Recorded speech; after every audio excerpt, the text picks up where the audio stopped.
नमस्कार, city light में स्वागत है आप सभी का। मैं हूं आपके साथ श्रवण तंबोली। इस बुलेटिन में देखेंगे दिन भर की तमाम बड़ी खबरों को विस्तार से। शुरुआत करते हैं बड़ी खबर के साथ। सीधी मामले में एक नया मोड़ आ गया है। सीधी मामले में पीड़ित का वीडियो वायरल हुआ। पीड़ित वीडियो में खुद के ना होने का दावा कर रहा है। पुलिस ने दावे को हालांकि खारिज कर दिया है। पुलिस वेरिफिकेशन की अब दलील यहां पर दी जा रही है। तो सीधी पेशाब कांड में एक नया मोड़।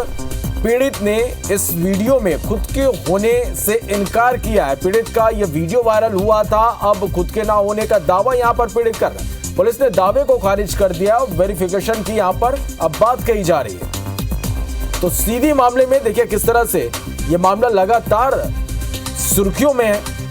अब इस पूरे मामले में एक नया मोड़ आ गया है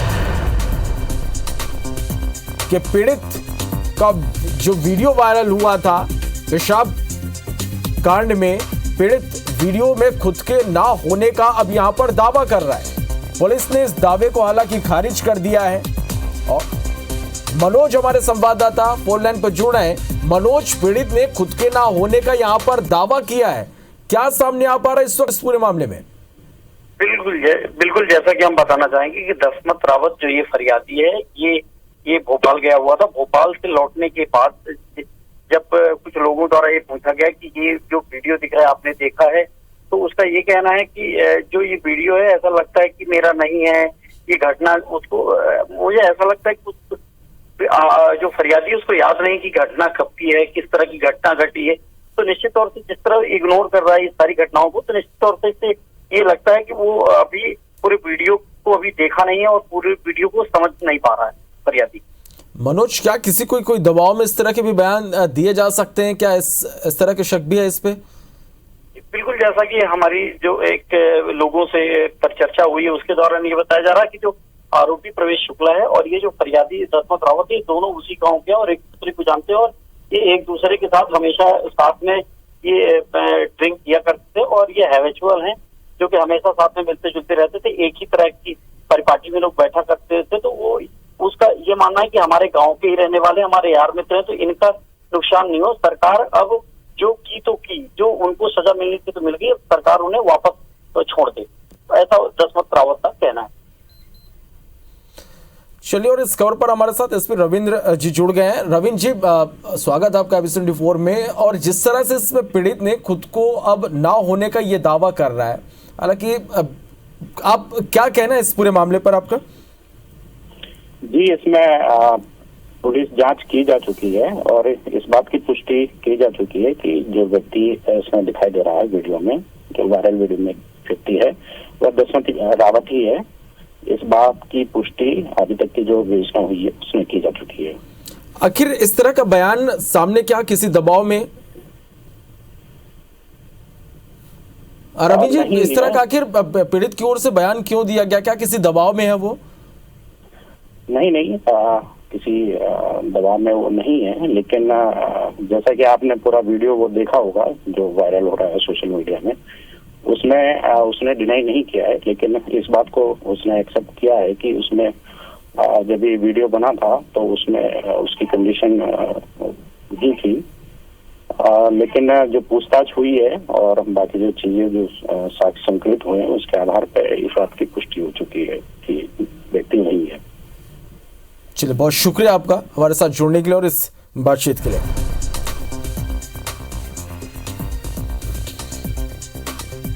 चलिए, तो ये इस वक्त की बड़ी खबर अब आप तक पहुंचा रहे हैं। सीधी कांड में ये नया मोड़ है। हालांकि पुलिस इस दावे को झूठ बता रही है। दावे को खारिज पुलिस ने यहां पर किया है।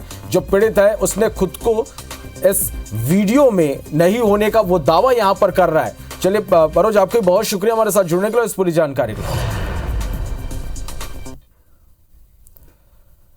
बढ़ते आगे। मुख्यमंत्री भूपेश बघेल से सीएम हाउस के दफ्तर में छत्तीसगढ़ स्वास्थ्य कर्मचारी संघ के प्रतिनिधिमंडल ने सौजन्य मुलाकात की। मुख्यमंत्री को प्रतिनिधिमंडल ने बताया कि संघ की ओर से पिछले 4 जुलाई से जारी हड़ताल वापस ले ली गई। हड़ताल पर गए सभी कर्मचारी काम पर लौट आए हैं।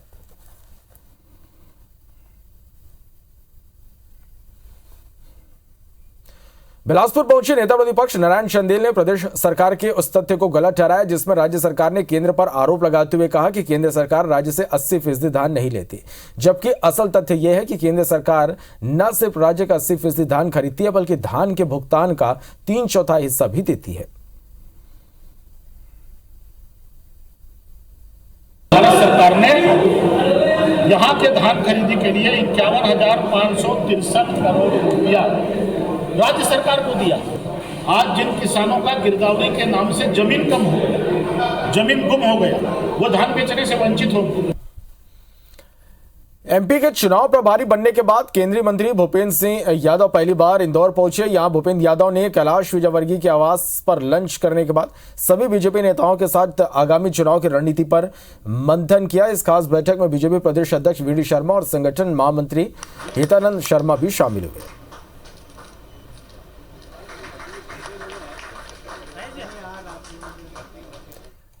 भोपाल के रविंद्र भवन में मध्य भारत क्षेत्रीय संगोष्ठी का आयोजन किया गया। कार्यक्रम में केंद्रीय महिला बाल विकास मंत्री स्मृति ईरानी शामिल हुई। बाल संरक्षण, बाल सुरक्षा और बाल कल्याण पर केंद्रित यह कार्यक्रम हुआ। कार्यक्रम में स्मृति ईरानी ने कहा, बाल संरक्षण के बजट में 230% की वृद्धि हुई है। आज से 13-14 साल पहले देश भर में 8 से 9 हजार बच्चों को संरक्षित किया जाता था, अब 65,000 बच्चों का संरक्षण हो रहा है।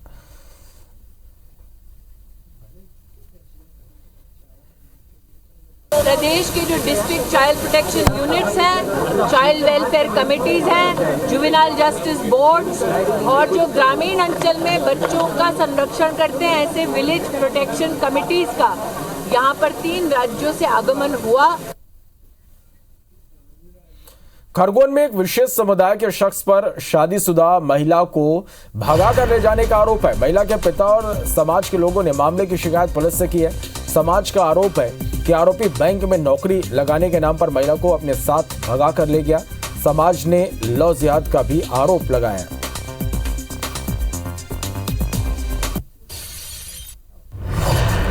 तीन जुलाई को आरोपी के साथ घर से भागी थी और आरोपी अकरम 3 बच्चों का पिता है। मामले में एसपी ने एसडीओपी को जांच करने के निर्देश दिए हैं। बिस्टान थाने के देवला गांव का यह पूरा मामला है।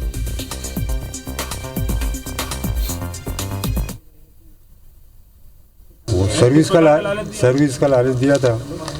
क्या बोला? हाँ, कि मैं नौकरी लगा दूंगा क्या। अब वो उसका लेटर भी है, वो फर्जी है कि वास्तविक सही है, ये नहीं अपन को आइडिया। खैर अकरम नाम का जो लड़का है बिस्टान में 3 बच्चे का बाप भी है और उन्होंने लड़की को नौकरी के लालच देके एसबीआई बैंक के लिए लेटर भेजा था, जिसके लालच में आकर लड़की को लुभाकर लेके गया है। 30 वर्षीय महिला प्रियंका पति भूपेंद्र राठौर जो शादीशुदा थी, बिना बताए घर से कहीं चली गई है, जिसकी बिस्टान थाने में गुमशुदगी कायम कर ली गई है और दस्तयाबी के प्रयास किए जा रहे हैं।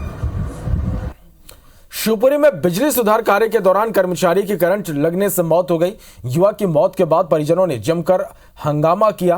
परिजन आरोपियों पर मामला दर्ज कराने की मांग पर अड़े रहे। हंगामे के बाद सुपरवाइजर और ऑपरेटर समेत 3 लोगों पर गैर इरादतन हत्या का मामला दर्ज किया गया।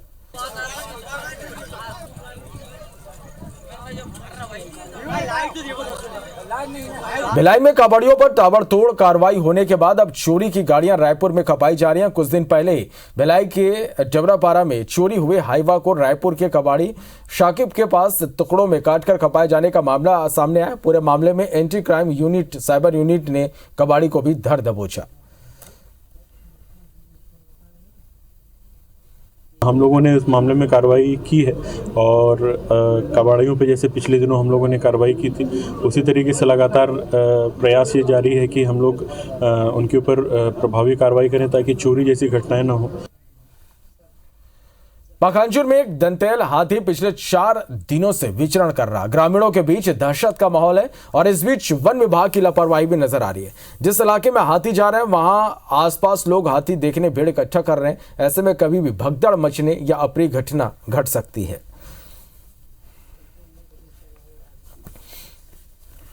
उत्पात कर रहा है, सब घर द्वार तोड़ रहा है, आदमी मार रहा है। हमारे परमपुर में हाथी है, पुलिस का आतंक मचा हुआ है, किनारे निकल रहा है, पूरा ग्रामीण लोग डरे हुए हैं। धमतरी में पिछले 4 सालों से खड़ी सिटी बसें अब कबाड़ हो रही हैं और अब फिर से सरकार ने 10 सिटी बसों की मंजूरी दी है और उम्मीद है कि लोगों को इससे राहत मिलेगी। दरअसल धमतरी में 2015 में सिटी बसें शुरू की गई थी। कुल 10 नई बसें सरकार ने दी थी। ऑटो टैक्सी और निजी बसों के मुकाबले बेहद सस्ती होने के कारण सिटी बस तेजी से लोगों को पहली पसंद भी बन गई थी। ऑपरेटर को बोल के 10 बस का संचालन नगर निगम में किया जाएगा। आज जैसे ग्रामीण में भी है रूट है, जो पहले भी जो रूट रहा है 4-5 रूट रहा है, वो जैसे सुनने को मिला है आरटीओ साहब से, तो वो उसी रूट पे ही पहले संचालन करने का प्रयास करेंगे।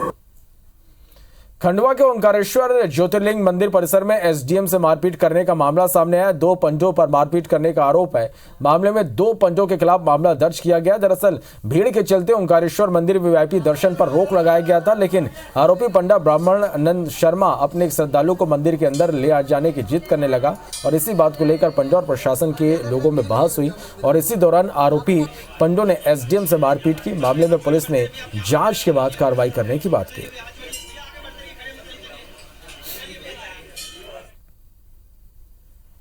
एसडीएम साहब अपने शासकीय कार्य के दौरान मंदिर प्रांगण में खड़े थे। वहाँ पर एक ब्रह्मानंद शर्मा नामक व्यक्ति जो कि बातचीत करते करते अचानक जो है एसडीएम साहब के साथ मारपीट कर दी, जिसमें हमने आवेदन प्राप्त करके विधिवत संबंधित ब्रह्मानंद शर्मा के विरुद्ध शासकीय कार्य में बाधा और शासकीय सेवक के साथ मारपीट करने जैसी धाराओं में अपराध पंजीबद्ध किया। सावन महीने में हर साल की तरह इस साल भी बैजनाथ धाम दर्शन के लिए श्रद्धालुओं में होड़ मची है। हालात यह है कि यात्रियों को लंबी वेटिंग का इंतजार करना पड़ा। बैजनाथ धाम से सबसे नजदीक स्टेशन जसीडीह है, लेकिन रायपुर के जसीडीह के लिए रोजाना सिर्फ एक ही ट्रेन है, उसमें भी लंबी वेटिंग रहती है, जिसे देखते हुए यात्रियों ने सावन महीने में जसीडीह तक स्पेशल ट्रेन चलाने की मांग की, जिसको लेकर यात्रियों से बात की हमारे संवाददाता ने। सावन के महीने में बोलबम यानी बैद्यनाथ धाम जाने वाले छत्तीसगढ़ से लाखों यात्री हैं, लेकिन आपको बता दूं कि हर साल यही स्थिति रहती है। लाखों की संख्या में यात्री श्रद्धालु है जो दर्शन करने बैद्यनाथ धाम जाते हैं, लेकिन जाने के लिए सिर्फ एक ही नियमित ट्रेन छत्तीसगढ़ से चलती है और जिसके लिए भी आप देखेंगे कि पूरे स्टेशन में देखेंगे तो यात्रियों की भीड़ रहती है। पर दुर्ग से दानापुर के चलने वाली साउथ बिहार एक्सप्रेस ही एकमात्र ट्रेन है जो छत्तीसगढ़ से शुरू होती है और इसमें भी सीटों के लिए भारी मारामारी रहती है। यात्री हमारे साथ मौजूद हैं, उनसे बातचीत करते क्या कहेंगे, बताइए क्या कहना चाहेंगे आप लोग? क्या है, यहाँ से जाते वक्त हम लोग को आराम चाहिए, क्योंकि वहाँ जाकर के हम लोग 120 किलोमीटर चलते हैं पैदल कांवर लेकर के, और तो यहाँ से अगर हमारे को सीट नहीं मिलेगी तो हमारे को वहाँ परेशानी का बहुत सामना करना पड़ता है।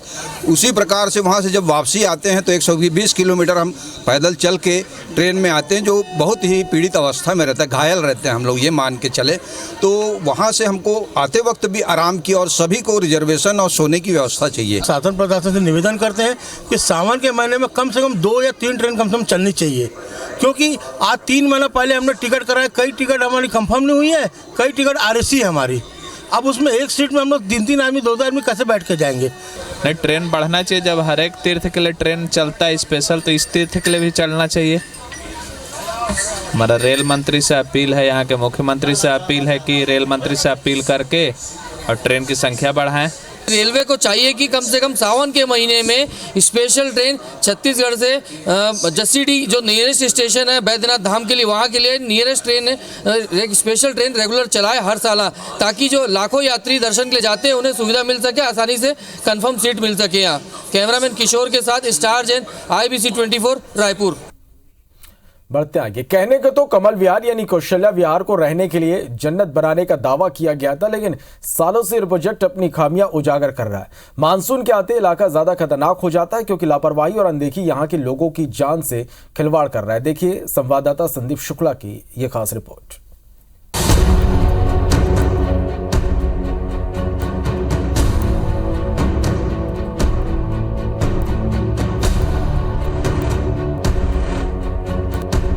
कौशल्या विहार के करीब हर सेक्टर का यही हाल है।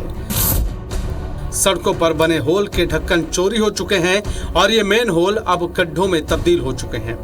ये खुले मेन होल कौशल्या विहार की सड़कों और चौराहों पर दिख जाएंगे और अगर सावधानी नहीं बरती तो आप इसमें समा जाएंगे। यही नहीं, कुछ दिन पहले एक बच्चे की जान जाते जाते बची।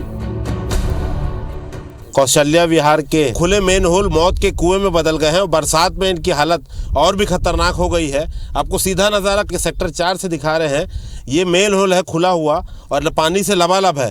गहरा कितना है उसकी गहराई हम आपको दिखाते हैं। बांस को हम आपको डाल के दिखाएंगे कि इसकी गहराई कितनी है। तो देखिए पूरा का पूरा जो बांस है ये अंदर समा जाएगा और देखिए ये पूरा अंदर गाद से कचरे से भरा हुआ है और पानी इस पे लगभग पूरा ही पानी भरा हुआ है। अब आपको निकाल के दिखाते हैं हम कि आखिर इसकी गहराई कितनी और किस गहराई तक जो है वो बांस आप देखिए डूबा था।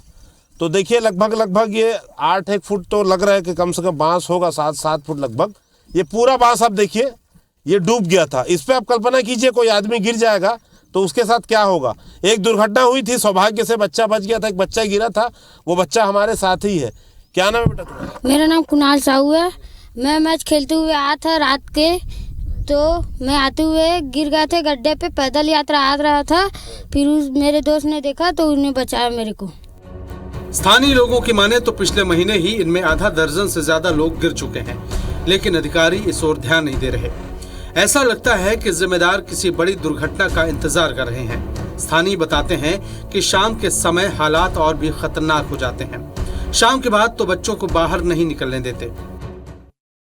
रात्रि में 6 बजे के बाद तो बच्चे निकलते नहीं, क्योंकि यहाँ पे जितने भी सेक्टर 4 में कम से कम 200 से 250 गड्ढे हैं जो खुले हुए हैं और ये रात को गाड़ी चलाने में या साइकिल चलाने में बच्चों को आकस्मिक घटनाएं भी हो सकती जो हम लोगों को पता नहीं रहती, इसलिए बच्चे रात को 6 बजे के बाद निकलते नहीं। कौशल्या विहार जो है सेक्टर पर इधर पूरा अंधेरे में डूबा है, लाइट वाइट तो जलती नहीं है और गड्ढे भी ओपन है, सब खुला है। एक दिन मैं ही मोटरसाइकिल से आ रहा था, मैं देख नहीं पाया था, मैं गिर गया था मोटरसाइकिल से ही। बहुत खतरनाक है। बच्चा साइकिल चलाते चलाते गिर जाही तो पता नहीं चली कोई गिरे है कि नहीं गिरे है, ये मालूम नहीं रही। माँ बाप भी घर में नहीं रहा है, बच्चा छोटे छोटे छोड़ के चले जाते, खेलते खेलते घूमते घूमते गिर जाए, कहाँ पता चलेगा यहाँ।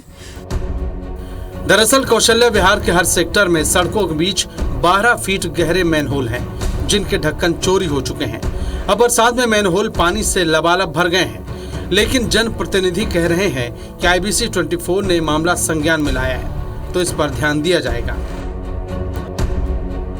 तो लोहा को चोरी करने के लिए वो सीमेंट का ढक्कन को भी तोड़ दे रहे हैं, तो इसके वजह से, लेकिन आपने संज्ञान में लाया है।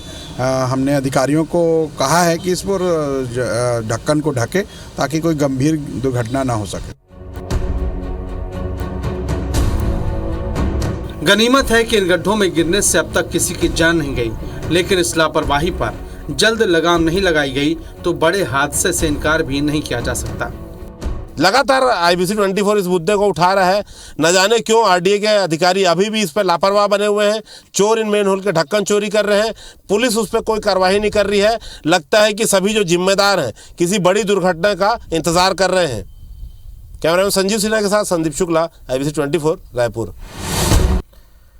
बढ़ते आगे, शहर को चमकाने के नाम पर रायपुर नगर निगम और रायपुर स्मार्ट सिटी लिमिटेड ने ऊंची कीमत वाले कई सजावटी खंभे लगाए, लेकिन बरसात आते ही फिर से एक बार इनकी गुणवत्ता की पोल खुल गई।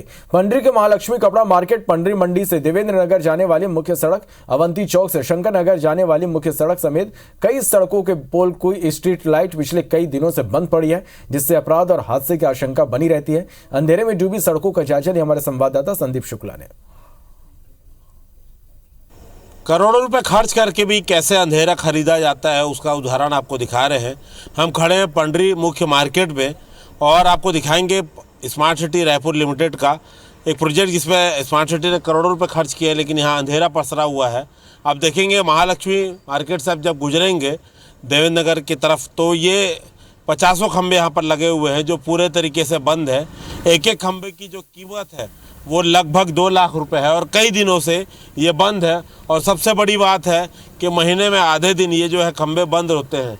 आपको दूसरी तरफ दिखा दें कि महालक्ष्मी का मार्केट से पंडरी तरफ आप जाएंगे तो कुछ खंबे हैं, यहाँ भी आप देखेंगे तो लगभग 12 खंबे लगे हैं, लेकिन इस पर 6 खंबे पूरे तरीके से बंद है। तो आप महालक्ष्मी मार्केट से पंडरी देवेंद्र नगर थाना जहाँ भी जाएंगे आपको दिखेगा कि आधे खंबे पूरे तरीके से बंद है। तो रायपुर में ऐसे कई खंबे लगे हुए हैं स्मार्ट सिटी के नाम से, स्मार्ट पोल के नाम से, जिनकी कीमत लगभग 2-2 लाख रुपए और पूरे तरीके से बंद है।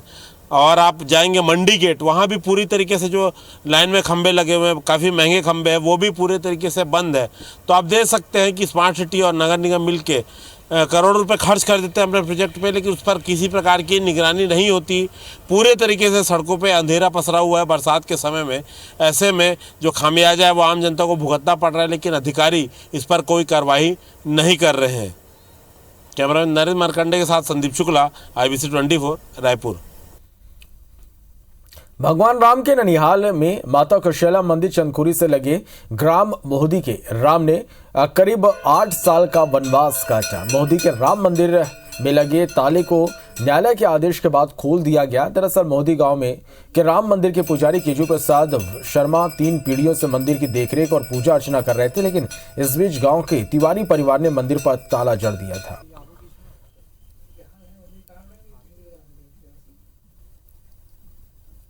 पीढ़ी दर पीढ़ी के कारण से मतलब कुछ लोग मतलब उसमें इन्वॉल्व थे कि पीढ़ी दर पीढ़ी तुम लोग पूजा कर रहे हो, यहाँ से हटाना है ये योजना से। बाकी आज सब सहयोग में है, आवाज से नया सुबह हुआ है समझो। कोई लालच के कारण से मंदिर बंद कर दिए और कारण से अब सच्चाई की जीत हुई से और मंदिर के बड़ खुली से पूजा पाठ चालू हुई से। जमीन ला हड़पना चाहत रही से और जमीन ला लालच करके ओला बेचना चाहत रही से, उखल लिए अपन नाम में ट्रांसफर कराए बार प्रपंच रचे रही से पूरा तरीका से। ही जमीन संबंधी आय सर की सरोरा कार के नाम से केजू महाराज के नाम में आ गई थी। दिल में जब कुछ करने का जज्बा हो तो हर मुश्किल आसान हो जाती है। कामयाबी की ऐसी ही उड़ानें भरी हैं। जबलपुर की रहने वाली जानवी ने कार्पेल टनल सिंड्रोम नाम की एक घातक बीमारी की चपेट में आने के बावजूद भी जानवी ने कभी हिम्मत नहीं हारी। अपने हौसलों के दम पर जानवी एक के बाद एक सफलता के पायदान चढ़ती जा रही है। आज मैं दोनों हाथों से लिख पा रही हूँ और इसी के दौरान मुझे 2018 में इंडिया बुक ऑफ रिकॉर्ड और 2021 में हार्वर्ड वर्ल्ड रिकॉर्ड का दर्जा भी दिया गया है और मुझे इंडिया में एज अ लेडी वाइरस के नाम से भी जाना जाता है। मध्य प्रदेश का मान बढ़ाकर मिलिट्री स्कूल में एडमिशन लेने वाली प्रदेश की पहली बालिका आशिका वर्मा आज सरकार के स्कॉलरशिप के लिए दर-दर भटक रही। शहडोल की आशिका ने 2021 में राष्ट्रीय मिलिट्री स्कूल की CET परीक्षा पास कर झांसी में एडमिशन लिया था। पीएम मोदी ने जिन बच्चों की तारीफ की, आखिर क्यों उन बच्चों की पढ़ाई आज मध्य प्रदेश सरकार की स्कॉलरशिप पॉलिसी की वजह से दांव पर आ गई है, देखिए रिपोर्ट।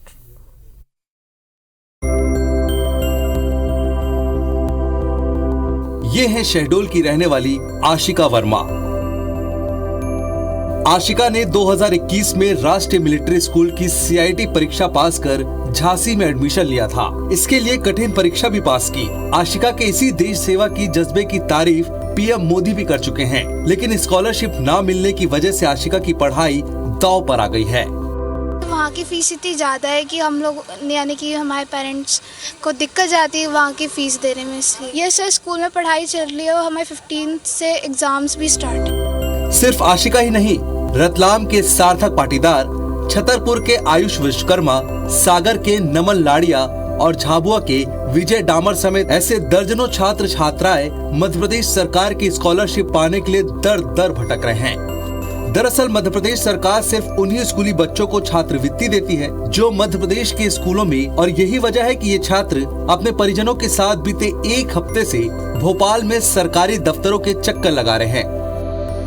स्कूल वालों ने बोला है कि आपकी फीस जमा नहीं हुई है, इसलिए आप स्कूल में नहीं पढ़ सकते और आपके पापा जब फीस भरेंगे तभी आप पढ़ सकते हैं, ऐसे बोला था। मेरा सारा जो 7वीं क्लास का जो फीस थी वो पूरी बाकी है, जिसके कारण हम वहाँ से प्रेशर बढ़ा रहे हैं स्कूल वाले के जो भी फीस आपकी बाकी है वो भरोगे तो आपके बच्चा पढ़ पाएगा, नहीं तो नहीं पढ़ पाएगा। आप अपने बच्चों को ले जाइए। होनहार बच्चे जिन्होंने राष्ट्रीय स्तर की परीक्षा उत्तीर्ण की हुई है, सारे के सारे ब्रिलियंट हैं, तो इनका किसी प्रकार अगर स्कॉलरशिप का विषय हल हो जाए तो इनको पैसा और ये अच्छा पढ़ पाएंगे, भविष्य में देश का सैनिक बनकर देश की सेवा कर पाएंगे।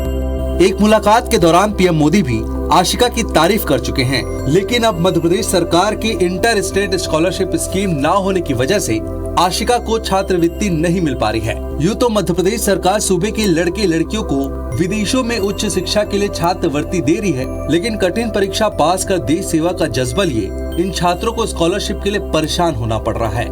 ब्रिजेश जैन, IBC 24, भोपाल। लगातार हो रही बारिश से छत्तीसगढ़ के जलप्रपात शबाब पर हैं। भारत का नियाग्रा फॉल कहे जाने वाला छत्तीसगढ़ के चित्रकूट वाटरफॉल की खूबसूरती देखते ही बन रही। चित्रकूट का शानदार नज़ारा देखने देश भर से सैलानी पहुंच रहे। इसी तरह बस्तर के ही दरबा का तीरथगढ़ जलप्रपात भी उफान पर है, जिसकी खूबसूरती के दीदार के लिए बड़ी संख्या में लोग पहुंच रहे। कवर्धा का रानी दहरा जलप्रपात भी बारिश में पर्यटकों का आकर्षण का केंद्र बना हुआ है। इसी तरह मनिंद्रगढ़ में हसदेव नदी पर घने जंगलों के बीच स्थित अमृतधारा जलप्रपात सैलानियों को अपनी ओर खींच रहा। गरियाबंद के चिंगरा पगार वाटरफॉल पर तो पर्यटकों का सैलाब उमड़ पड़ा। वहीं नर्मदा के उद्गम स्थल से सटे छत्तीसगढ़ की सीमा पर स्थित दुर्गाधारा जलप्रपात का रोमांचक नज़ारा देखते ही बन रहा। इसे देखने के लिए यहां दूर दूर से लोग पहुंच रहे।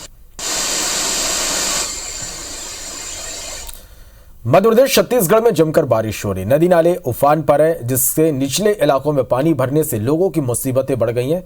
सिवनी लगातार हो रही यहाँ बारिश के चलते वैनगंगा नदी का छोटा पुल डूब गया। छोटे छोटे नदी नाले उफान पर है। बालाघाट में तो भारी बारिश के चलते निचले इलाकों में जल भराव हो गया, जिससे स्थानीय लोगों का नगर पालिका पर गुस्सा फूट पड़ा और उन्होंने चक्का जाम कर दिया। इधर छत्तीसगढ़ के मुंगेली में बिलासपुर जबलपुर NH 130 बारिश के चलते जर्जर हो गया। सड़क पर गड्ढे होने से लोगों को भारी दिक्कत हो रही। सूरजपुर के बड़सरा इलाके में पुल बह गया, तो वहीं बागेश्वरी कुदुरगढ़ धाम के रास्ते में स्थित पुल के ऊपर से पानी भरा और लोग जान जोखिम में डालकर नदी पार कर रहे हैं। तो इसी के साथ फिलहाल इस बुलेटिन में इतना ही। नमस्कार।